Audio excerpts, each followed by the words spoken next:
weekend and I'm responding to a video by C.S. MGTOW called Economic Systems, Trade-Offs and Gynocentrisms Part 2 MGTOW. And this is the long-awaited kind of Part 2 of this conversation between me, C.S. MGTOW, and No Holds Barred about the free market, the resource-based economy, and the scientific meritocracy. Now, I was looking forward to this video for a while because I've never heard of a scientific meritocracy. I was interested in learning more. Now, the video is only 2 minutes shy of an hour, so it's not an easy watch, but I'll provide a link in the description. And in the video, CS MGTOW rightly points out all of the problems, the trade-offs of a free market system, the violence, the disenfranchised men turn to violence. Did I mention the violence? Yeah, there's a lot of violence in a free market system. A small minority of people really benefit, and a lot of other people don't benefit. It's just like nature. I mean, the free market is almost the natural order when it comes to societies. But in most species, you have predation, you have death, you have violence, you have all this shit. But this is the mechanism whereby survival of the fittest and evolution occurs and propels the species forward. It is interesting, and C.S. MGTOW makes this point himself, that the free market is excellent at producing all of these goods and all these advancements. But at a certain point, humans don't want to be subject to evolution because they know there's going to be more losers than winners. And they may look around and be like, you know what? I think I'm in the loser category and I don't like that, but there's nothing I can do about it. So let's create a new system. I don't like this system where I'm going to lose. So let's create a new system. Let's rewrite the rules. And then they create governments to protect them from natural selection. Especially women, because they value security much more than freedom. The problem with people in general, not just women, but most men as well, very few people outside of the successful kind of alpha males, I guess, I don't know, value freedom more than security. If you talk to people who are libertarians, if you walk into a libertarian convention, you're going to see a lot of upper middle class white people. And the reason why is really simple. They don't require the government to get along because they're in the upper middle class, or they're rich. But they're certainly not poor, they're not relying on government services. So, of course they want the government out of their way, they're the ones paying the taxes and they're not receiving any benefit. The people paying the taxes and not receiving the benefit want government to go away. And the people receiving the benefits and not paying the taxes, they want more government. I mean, it's not rocket science. You can just look at someone and be like, okay, you're dependent on the government. I'm going to guess you're part of this party. I'm going to guess you're going to vote for this person. And you're going to be right almost 99% of the time. So do I think a free market can work? Absolutely. But people are not going to like it because, again, there's more losers than winners in life. Just like there's more losers than winners in evolution and in nature. And the people in that category don't like that. And they're going to try to create a new system through violence if necessary. Free market is not a perfect system. But it is based on human nature. It is based on how nature naturally functions. When you look at all the available systems that are viable, you have communism, you have capitalism, you have all these different systems, the free market performs best. It achieves the best outcomes for the most number of people. Now, of course, there are losers in a free market system, but it produces the best results for the most people.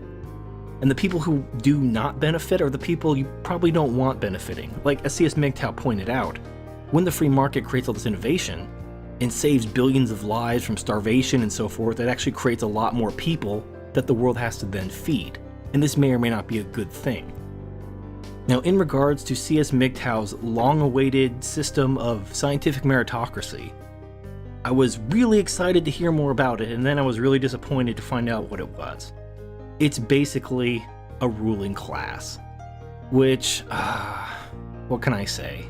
I was hoping for something original, but no, it's just a ruling class. And I've made the point myself in a couple of my videos, not in the video itself, but in the comment section, that when it comes to government, there's like a pendulum, and it goes from an idiocracy to a ruling class, back to an idiocracy, back to a ruling class.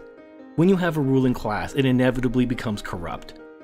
No matter how many checks and balances you put in place, like C.S. MGTOW talks about having elections and having things like honesty and education and philosophy, kind of like the philosopher king system in ancient Greece. But the idea was having this group of elected people become the rulers, but they were elected by themselves. Like you couldn't just give everyone the vote and have them vote for these people. only a certain group of people could vote, so it was basically a club electing its own members to be the ruling class of all of society. How do you prevent that ruling class from becoming corrupt? Because that's what always seems to happen with a ruling class. How do you prevent those not in the ruling class from rising in rebellion? So I'm not saying it doesn't work, I'm not saying it can't work. I'm just saying, how do you get it to work long term without the ruling class becoming corrupt and veering away from the goals set forth in the scientific meritocracy itself, namely propelling mankind to the stars, which I am totally on board with. In fact, the main reason I'm in favor of a free market system is because of the scientific innovation. Now, C.S. MGTOW points out that it would take too long for that and we may run out of natural resources before we reach that. But it really comes down to, who do you trust the least? Do you trust the government or do you trust private companies the least? And I don't blame you for picking one or the other. I honestly don't. I mean, when it comes to people in general, people are always looking out for themselves. The government's looking out for its own interests, private companies are looking out for their own interests. Neither one of them deserve your trust. But who do you trust the least? And the reason why I trust the government least, and thus turn to private companies as the way forward, is because private companies have to earn your vote every day. The government can have an election once every 2 years, 4 years, 8 years, 10 years, whenever. It could be rigged, it could not be rigged, who knows?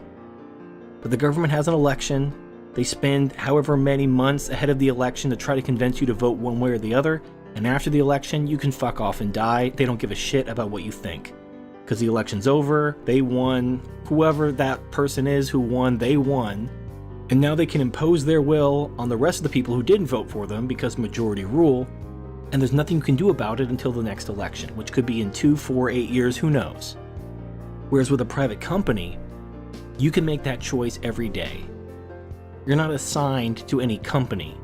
Now you are in some cases, but that's because of the government. But for example, if you don't want to shop at a Walmart because you don't like their business practices, you think they should pay their workers more, you could drive a little out of your way, pay a little more, and shop somewhere else. And that puts money in the pocket of a rival of Walmart rather than Walmart. And if enough people do that, if enough people vote with their wallet, companies change their behavior.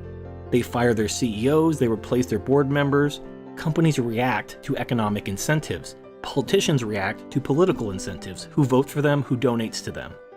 Neither of them is more moral, neither of them is more sure to create better outcomes than the other, but one occurs every day, and one occurs every couple years.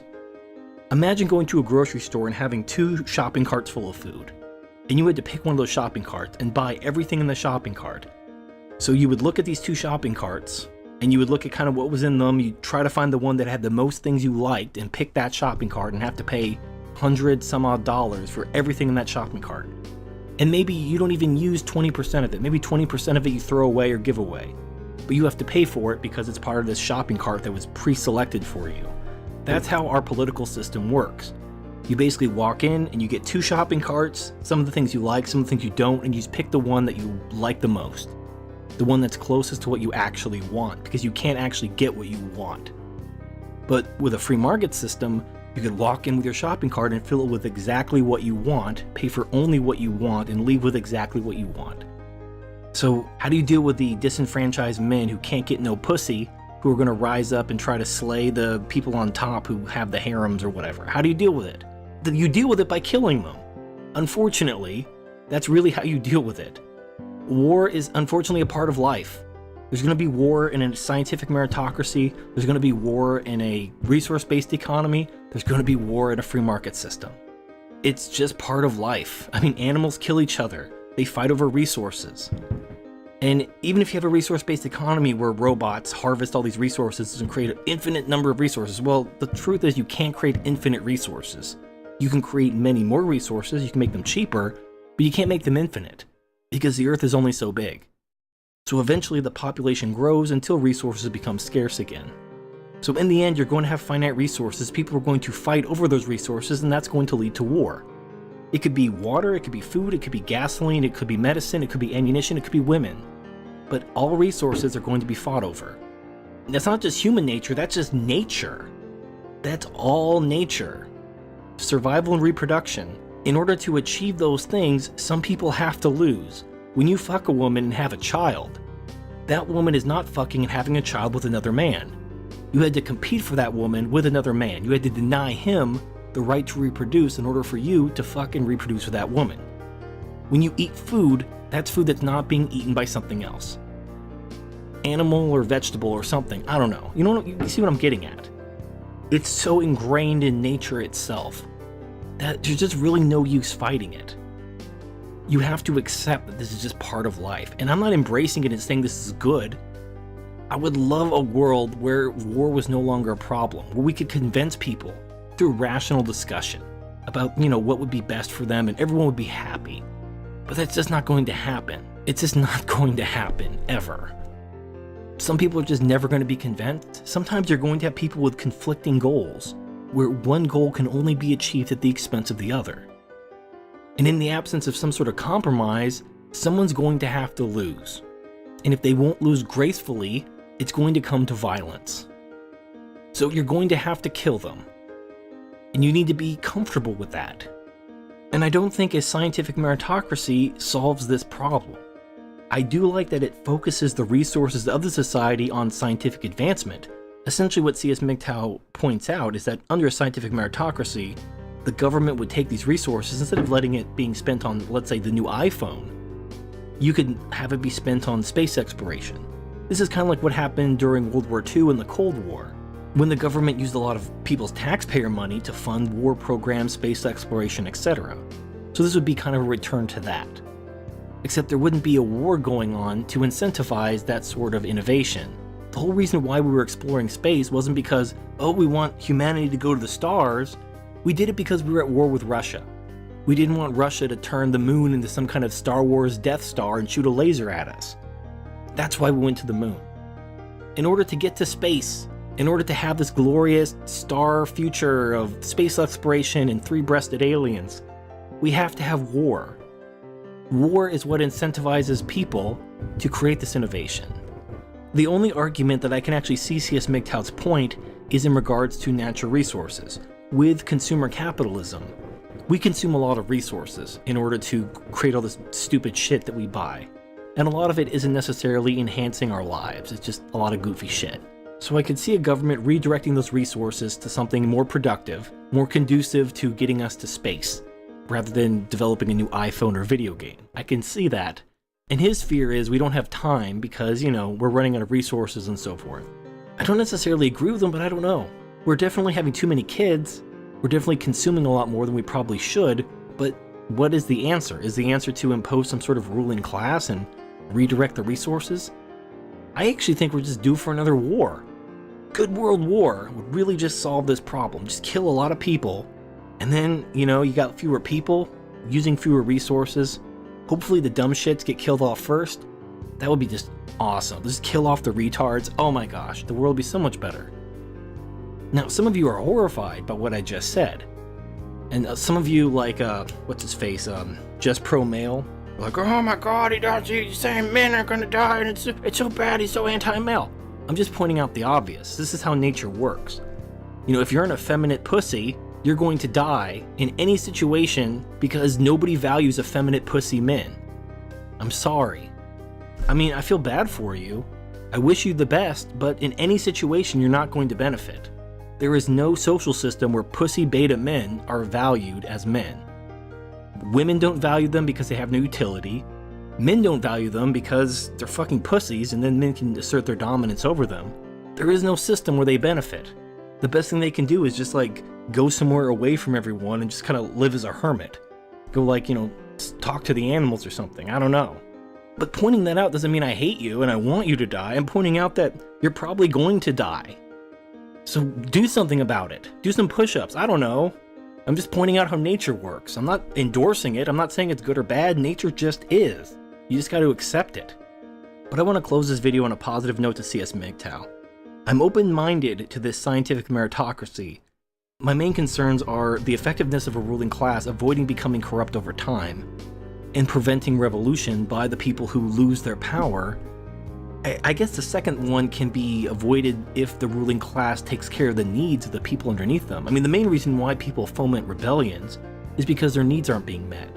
If the ruling class is more benevolent towards the common people and allow them to have some degree of higher standard of living and resources and stuff like that, happiness and peace, they're probably not going to rise in rebellion. I mean, you see movies like Braveheart. They didn't rise in rebellion because, they wanted to have votes. They rose in rebellion because the king was an asshole and he was like fucking their women and, killing their people and stuff like that. That's why people form rebellions. It's not just because, no, but we want to vote, we're gonna go fuck shit up. No. It's because they're starving or they're being killed. It takes an extraordinary amount of pressure and violence to incentivize people to actually rise up in rebellion. So I'm just going to pass the ball back to CS. I'd like to hear more, but I do look forward to hearing the next installment of this conversation. This is Turd Flinging Monkey. Thank you for watching, and I'll see you next time.